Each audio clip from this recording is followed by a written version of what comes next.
And I'm delighted to have five brilliant young people with me today to talk about being a young person in today's world and what are the challenges that they face, what are the things they think about, how can we support them in being a young person in a world that is confounding and oftentimes quite scary. And, we're going to get into that. So, before we begin, I'd like to introduce my panel in no particular order, but maybe I can do it in order. So, we've got Kashmala Khan with us. She's an A2 student reading law, English, psychology, and world history. She's been debating for 6 years and served as the youngest and first ever female Secretary General of her school's Model United Nations, and in 2023 represented Pakistan at the Harvard Model UN. Kashmala also plays the guitar as if she wasn't talented enough. After Kashmala, we've got Zoha Hashim Rao, who is a national level swimmer and the head girl at her school. Okay, then we've got Amani Rashid, who is 17 and a keen debater, also has been debating for years. It's an extremely well-spoken panel we've got, and loves literature and history. Then we've got Khairunisa Hussain, who is 15 and in the 9th grade. She enjoys studying history and design. She also debates at Model UNs and is a keen photographer, swimmer, and tennis player. And last but not least, we've got Sayyida Maria Hassani, who is also an A-level student reading math, science, and loves music and philosophy. Welcome, welcome, welcome. Very excited. Yay. Okay, so I wanted to sort of leap right in. And so I'm a millennial, right? I think I'm an elder millennial, but we are what is described as a generation that were digital nomads. So the internet came to Pakistan when I was, 12 or 13. And then so I had this whole childhood that was completely analog, right? There was hardly any telly. And I'm sure you've heard this millions of times from your parents also, that हमारे ज़माने में तो कुछ नहीं था और TV पे 2 channels होते थे and we used to play outside. So the benefits of that is that I had a teenage life that was undocumented, except in photographs that are in albums in my mother's house. So there's no proof of how awkward I was and how, hairy I was and how weird my hair was, because at some point, my aunt cut it into a bob, so it was a triangle. But you'd never know this because there was no internet. Nobody had that many cameras. Nobody was documenting life in ways that we do now. And all of you guys are the generation, and I think you guys are like on the sort of tail end of Gen Z, where you're digital natives. You grew up with this, right? So, well, in no particular order really, but if anybody wants to kind of, leap into this, is that I feel like, well, I don't know what I feel. I want to hear what you guys feel about what is it like having to grow up with access to devices, with the internet, and at this particular age, because all of you are teenagers. So what are the kinds of beauty standards, let's say? Let's start with beauty, because there's so many things here to unpack when we have this kind of access to the internet. But let's talk about beauty first. Let's talk about a sense of how you see yourself in relation to other people. So we're working on 2 levels, aren't we? Because we've got our local context, which is your immediate when you go to school, you have your friends, all of us, look a certain way, there's a certain homogeneous quality to that. And then there's the internet, which is the whole world, which is like so many like white girls on TikTok doing beauty routines, and there's Sephora things, and we don't have a Sephora, and we're not blonde, and our hair is different. And we were talking about Dyson Airwraps, and how I don't know if they're going to work on my hair, and probably work on some white girl hair, which is fine, good for you guys. But kya scene hai? There's how do we navigate this huge, it seems to me like a very big gap. And I'm really interested to know how you guys see it. Does it feel that big?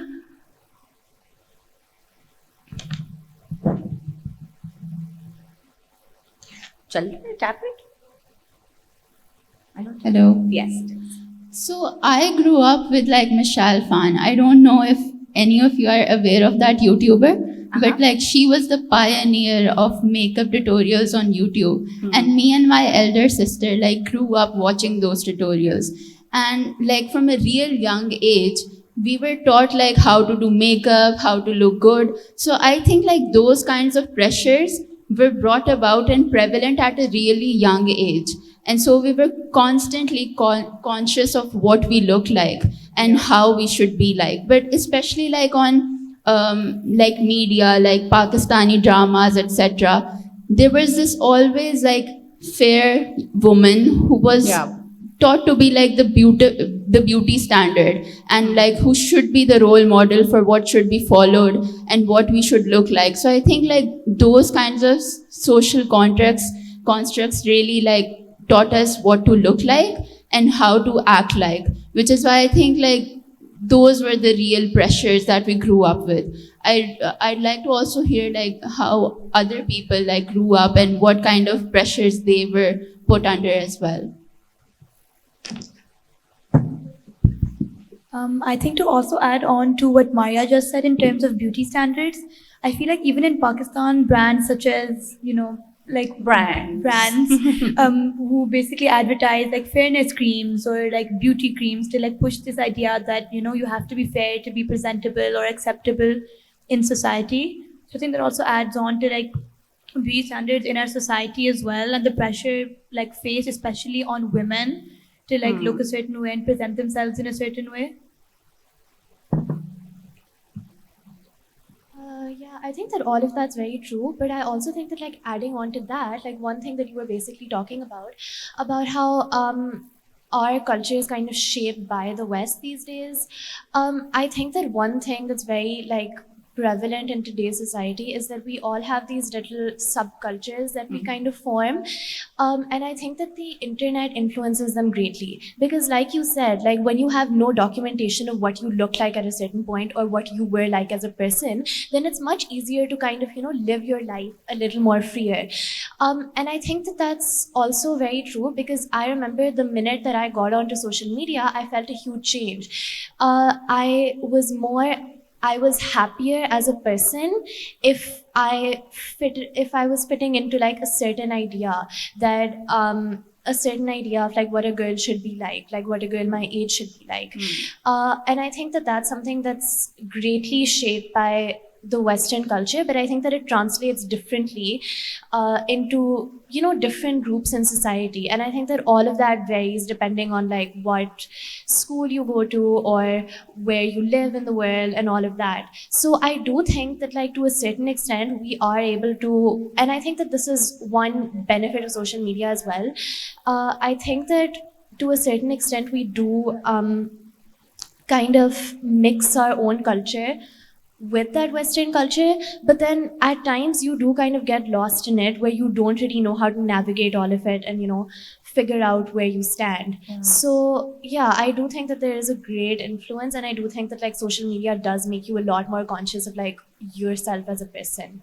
So I feel like social media, like when before in your times, social media was not very like prominently existent. Like most people in Pakistan were mostly used to like their parents would teach them the values and beliefs that they have, and they probably wanted to put that on like our generation. But I feel like since we all have social media around us and with us, so we're more influenced by that. And since you're in your teenage years, you want to be more rebellious. So people are like, oh, we're going to use social media. Yeah. And then along with that, so when we see different influences, when a child is at a young age and they have social media, that means that they're in contact with everybody, so they're able to get their opinions and being influenced by them. That could go in a both. It could go like in a good way or a bad way. It's it's different for every person. But along with this, like I feel like at times we forget our own culture because we're so westernized. Like if you go to any outlet in Pakistan, you see a lot of like developed Western bands. You don't see a lot of like Eastern bands. It's like, oh my god. And people are like, oh, like when I was little, I think most people were like, well, we need to listen to more English songs than Indian songs. But now we're like, we're growing up. This is our culture. And social media and the prominent like Indian people and like Pakistani people on media have made us realize that this is our voice. We have our own identity and we can make our place here. Yeah. अच्छा, when social media आपका internationally ना 2012 में it was quite the boom. तो as soon as social media really came, we all perceived it as something that's a very great platform for आपका self expression वगैरह. Yes. ठीक है, and we all perceived it as something जिससे exposure मिलेगा, and that is also the outlook that I had on social media, and that is why I advocated, oh मुझे भी iPhone चाहिए, oh मुझे भी नया phone चाहिए. But the truth of the matter is that जो आपकी self esteem target होती है when you're on social media, because you see these beauty standards that are modified and altered by आपकी इतनी face tone का सबको पता होगा, ठीक है, Adobe Lightroom भी सब इस्तेमाल करते होंगे यहाँ पे. So those pictures that you see on social media are quite altered. Yes. But you start holding that perception and that standard for yourself. Ki I have to live up to that standard. And being more accommodated with the feminist ideologies, you would expect women to be more acquainted with ideas of body positivity. So then the idea goes, ki why are women then more self-conscious about their own bodies when they're more accommodated with these ideas? But the truth is, from a very young age, हमारे अंदर एक objectification का idea ingrained होता है. Us women were seen as, in हमारे teenage lingo में, eye candy, right? So we're seen as that, and even though we try to avoid it, as much as we try to avoid it, subconsciously it has been ingrained in our minds that the way we present ourselves in society is something that truly matters. So it's just a domino effect. Yeah. You see a perfect image in front of you on social media, you try to be that, then you realize, okay, this is so culturally biased, I can never live up to Western standards. And that is the moment when you psychologically get damaged, and that is the moment it all impacts your mental health. Yeah. And I feel like all of us women can relate over here how much social media has led to us judging ourselves day and day, Yeah. and it impacting our mental health. Yeah. And that's a problem that's true across the board and across the world for all young people, is this unrealistic expectation of what life should be like, and the fact that Instagram and even like a broad swathe of, media apps, it's very curated. It's supposed to be this kind of picture perfect moment, which is just that, just a moment. But it's so easy to be sucked into the idea of thinking that, this is a constant and we can have it all the time. And I'm really glad that you guys have made some really important points. And I think one of them is also something that I think about when in terms of mental health, is also eating disorders.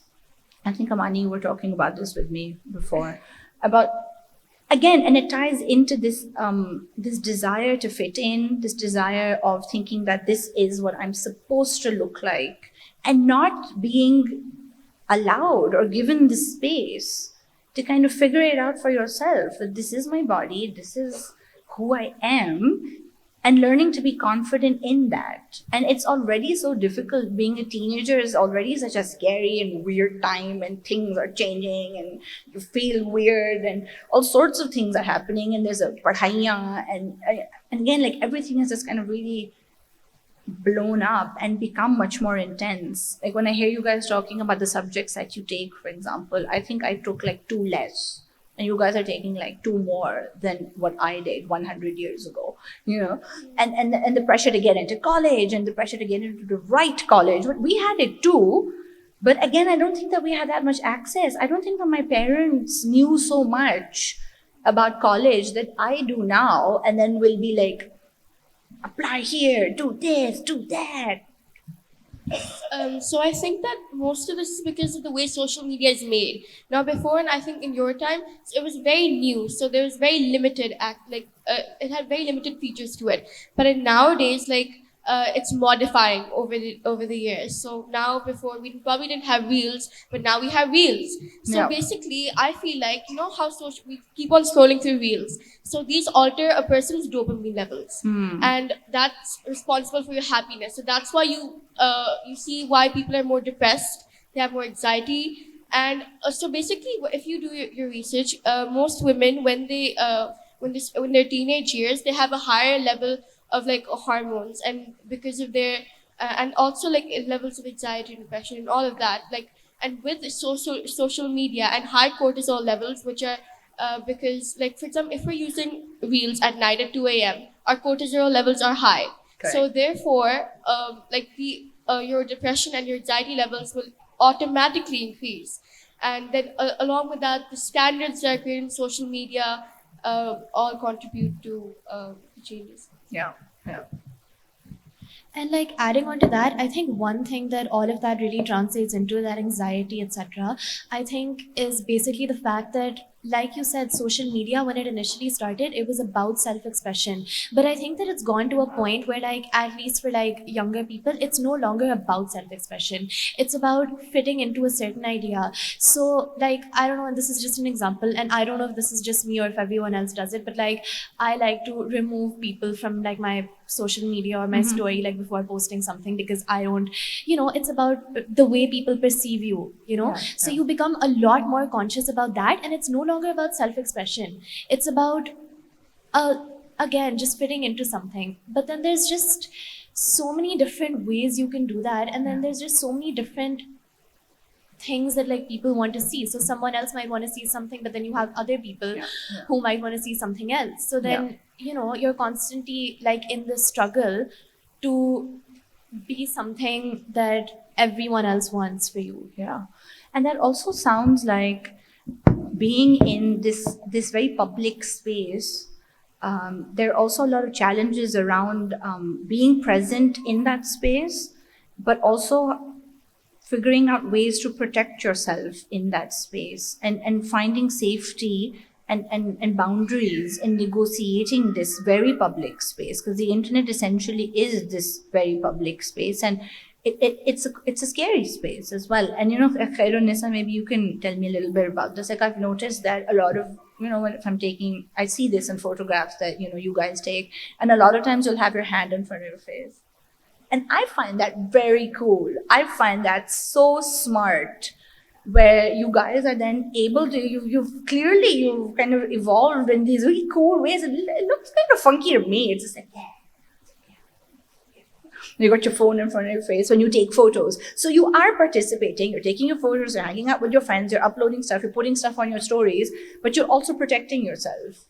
So what's up with that? As you can tell, I think especially with social media, I think privacy is a really big concern, because let's say even if you have a private account, somebody could screenshot your photo and share it with somebody else. So it really takes away like the privacy and the intimacy, which I think did exist before when it was first introduced. So I think that's why especially women put in like basically these systems to protect themselves from, like, for example, getting bullied or getting made fun of because your face was looking funny in a photo, or your hair wasn't sitting right, or your makeup was smudging. So I think that's why, we tend to mask our faces or look away, or like, ask to be taken out of a photo or an emoji to be placed on our face. I think it's because just, generally we're just worried that, you don't ever want to be perceived as ugly. Because I feel like we aren't allowed to be ugly online anymore. Like, as you mentioned before, like when you were younger, it wasn't really like your appearance wasn't really out there. But especially with social media, I feel like it takes away like the privacy and intimacy. You have to just kind of be yourself in like a certain capacity.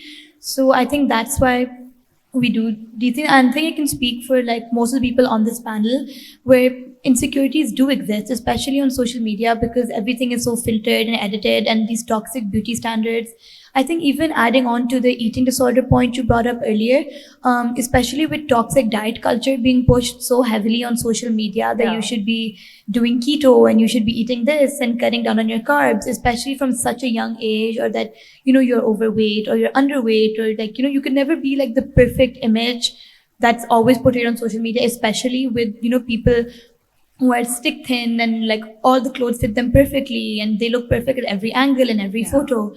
So I think because of that, it all just kind of, adds up to this one thing where you don't ever want to be perceived as ugly, or like you don't want a non-perfect photo of you to be out there. So, and even if no one is making fun of you, you just don't want anyone to even think that, So I think that's where that comes from.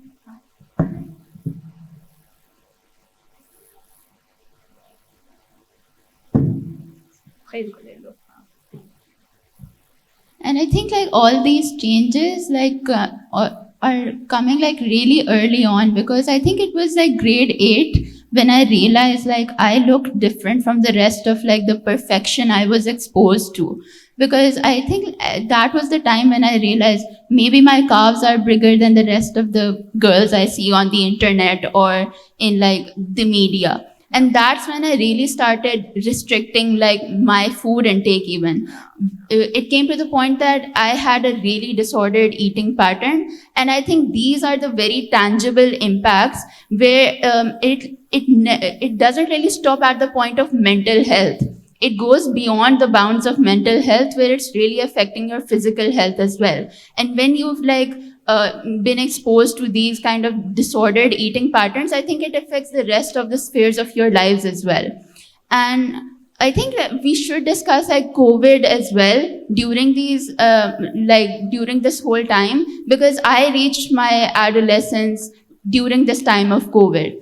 And I think this was a really like big dynamic it played, because it was a time when we were covering our faces already with masks. Yeah. So I realized that at that point, I was using masks to hide myself. And when COVID ended and we were required to stop wearing masks, I think I still kept on using my mask just so I could feel safe. And I could like move my mouth like freely, because there's this whole aspect of not showing your double chin or like many other things that we as young girls are really conscious about. So I think like that whole dynamic was also really interesting. There's another point that we also must consider, like girls go through many more bodily changes in a very short span of time during their adolescence.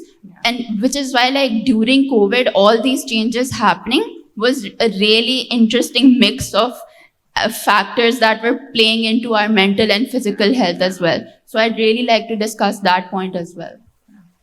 I would like to add on to what Maya just said about, social media has created an environment where we're so exposed to these extremist ideas of bullying. And why are women especially targets of this bullying? And why do we face, let's say, in the past 10 years, the suicide rates of women has increased, especially young girls, has increased by over 85%. And why is that so? And why is it so that eating disorders are more prevalent in young girls as compared to young men? And that is because we're more easily targeted on social media. I would like to, paint just a scenario that goes on in our heads when we're looking at social media or when we're looking at ourselves in the mirror. It goes something like, right, you need to lose some weight, but now you lost too much weight. Where are your curves now? Right, now you've gained some weight and you've gained some curves, but now you're too chubby. Where's your jawline? Right, now you've gained a jawline, but now your face is too thin. And now your lips are too thin. And now your eyes look so dead. Have you not been getting enough sleep? Are you so tired? And these thoughts are something that go on non-stop in our head. And it just adding on to that academic pressure that we already have. We have to fit this very perfect idea of women that exist, where you have to be academically perfect, where you have to be academically challenged, you have to be physically good looking, appearing well. Then you also have to be still uphold that feminine persona that you have. Be caring, kind, and as well, be polite, thoda chup raho, thoda aram se haso, and so forth. And all of these thoughts just add on to why our already targeted mental health is even more impacted. And then that is the moment that we face these very extreme mental disorders and health disorders such as eating disorders and depression and anxiety and so forth. Yeah, thank you for sharing. Zoha, you're a national level swimmer. Tell me a little bit about your experience about being a woman in sports. So I feel like in Pakistan, for women's sports, it's not as uplifted as men's sporting. Quite right. For example, like शुरू में when we start sport, like it's अब छोटे बच्चे होते हैं आप शुरू कर लेते हैं हम swimming and all. I'm a swimmer, so basically you start playing sport, you're told to do sport, and when you grow older, they're like, no, I don't think you should be playing sport. And then other people have opinions about that.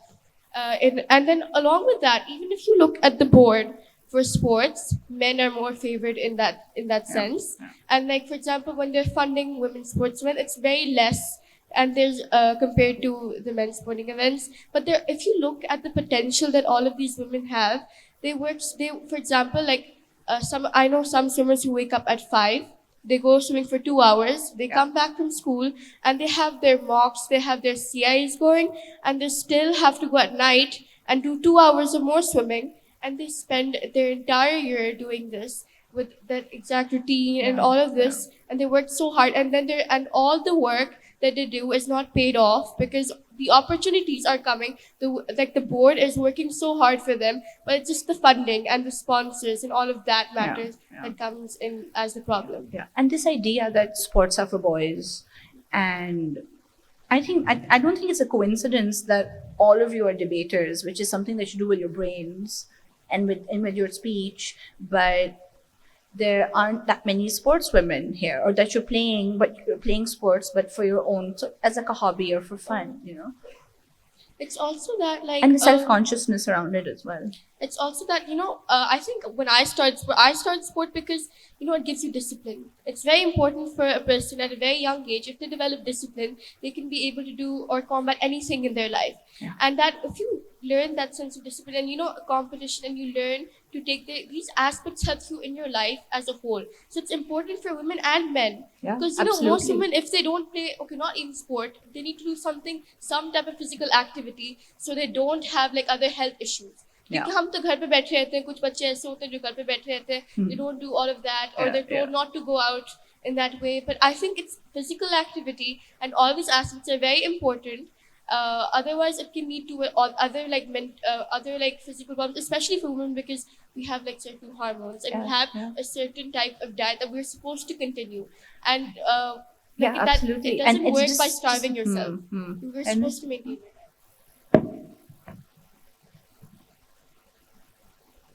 We're just going to do like mic Tetris. Try the other one. There we go. Yellow wala chal pada.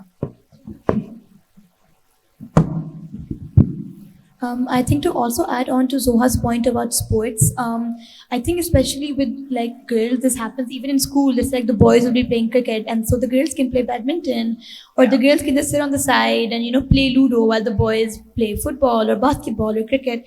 I mean, this has happened to me personally as well, where it's like for women, it's like, oh, well, this isn't your place. Like, you can join the cooking club or the sewing club or the fashion club. You don't have to be there playing sports. You don't have to join the sports club or the basketball team. Like, I also think that like Zoha was saying, like recognition like of women in sports is like so. Like you don't see it a lot, especially in Pakistan. Like the women's cricket team is doing very, very well for themselves, but you don't see their advertisements or their matches on TV as often as you see the men's, for example. Absolutely. And we need that visibility because we want more role models. We want to see more women out there succeeding and doing amazing things and showing and kind of like, showing you how it's done. So we're sort of nearing the end of this wonderful conversation, and thank you all so much for sharing and your really beautiful insights. Maybe you can take a minute to think about this, but what's the kind of support that you would like to have from the adults in your life? Because I know that a lot of times it's difficult to connect. And I think that for this particular kind of cross-generational thing is that I think as a parent myself, I don't understand a lot of these pressures because I didn't experience them, and I would like to understand. And I would want to know how to help and how to hold space and how to help you navigate, these very difficult, tricky, troubled waters. There's so much, that we've touched upon. I really just feel like the tip of the iceberg here. But what are the kind of things, and not just your parents, but the adults, like from people in school or just your grown-ups, what's the kind of support that you'd like to have? I think like in my case, when I went to my mother or my elder sibling and told them about my struggles with like eating and my body image issues, the first thing that I heard was that these are very trivial because they didn't understand the scope of like how it was affecting all aspects of my life.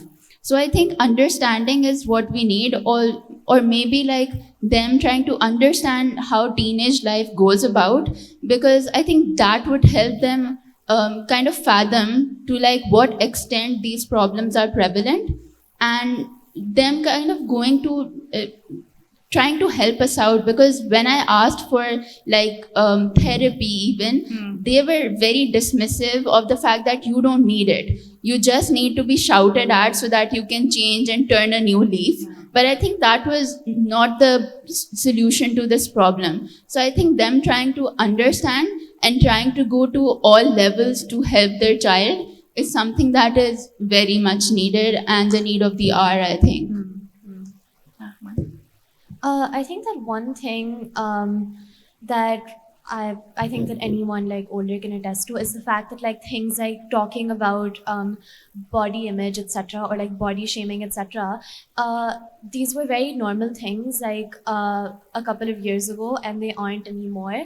And I think that the fact that they're not as normal is a much better thing. But then I think that when people, like when adults in your life start commenting on things like your body, or like the fact that you're wearing too much makeup, or the fact that your skin is breaking out, or you know, things like that, then that just adds a lot more pressure to the pressure that you already have from things like social media, etc. Quite right. So, you know, I think from that aspect, like it makes you feel a lot worse about yourself. Especially when it's people that you're close to, or people in your family, or like adults in your life that are talking about all of that, because then you just really don't know where to go because you're stuck between two different things.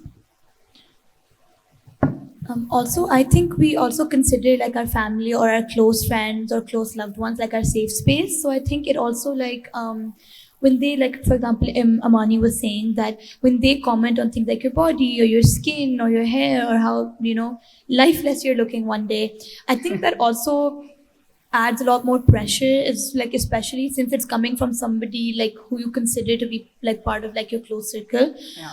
So I think that also adds a lot of extra pressure. So I think maybe from the adults in our lives, like our parents, I think just understanding like where we're coming from, and to like basically like be that safe space, like, you know, like just be there, because it is difficult, and you know, everyone goes through a tough time, especially with things like your looks or your body image or your mental health.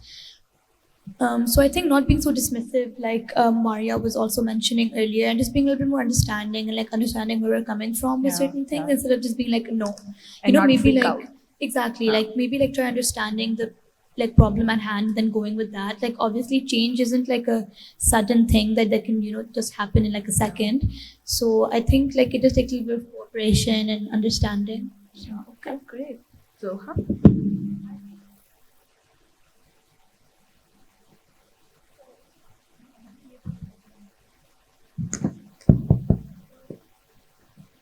I feel like it's just to be acknowledged as a human being. So I mean, at this, in our teenage years, we're at the peak where like we're not fully like like a developed person. We are a person, but like we're not making money. We're in the stage where our parents are working for us, so they feel the responsibility, like they're doing so much for us, and then we're here like whining maybe, or we have our own problems, but they're like they might not be as much as what's compared to theirs, but just that, you know, if there's a more friendship type of relationship between our parents and between everybody else who just acknowledge us and respect us as a human being, then we're able to put that respect back, and we're able to have like a better form of communication with them. yeah, not just that desi idea that मैं बड़ी हूँ तुम छोटे हो and that's it. You know, I am present in an environment where I also see my elders have a slight conservative ideology.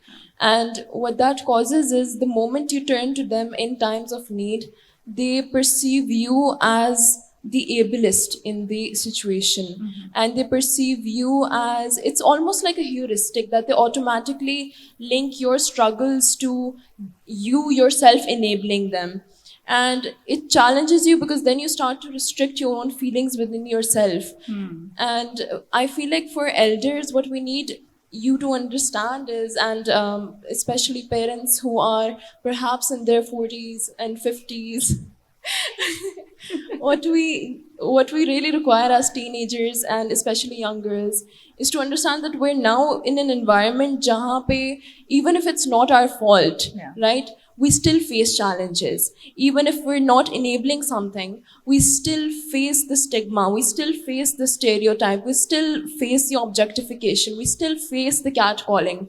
And it isn't the 1970s where I'm only going to get catcalled if I pass a smile to someone, or if I'm only going to get objectified if I'm dressed a certain way. That is not the time we're in. We're in a very exposed time where our teenagers are, exposed to pornography and ideas of these sorts, that these acts are now very prevalent. Yes. So if you're turning to your adults and voicing out a concern, rather than you being perceived as the enablist in the situation, it would be really nice. And I feel like this is a very common Worry. theme that we're having of understanding.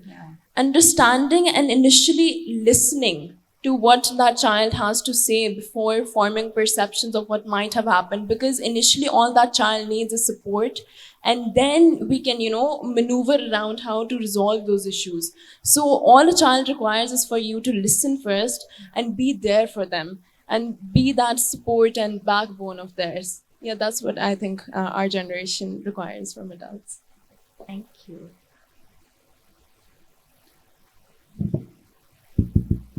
I also think like they need to realize how vulnerable we are when we're talking to them and exposing our issues and dilemmas in front of them, because it takes a lot of courage in order to talk to someone about our like emotional problems. I think they need to realize the fact that it's a really vulnerable position we're putting ourselves into by exposing our feelings, and them being dismissive at that point shatters you.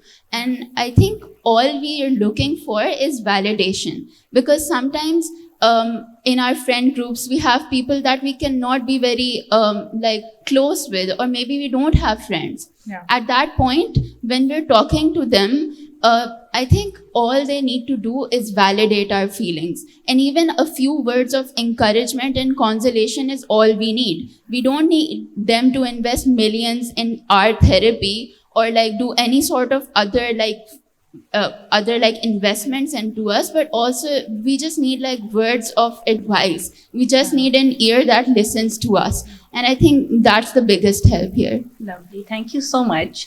We have unfortunately reached the end of our time, and this is a conversation that we should be having every single week. Thank you all for being here with us. Thank you all for joining me today. And yeah, I think that's about it.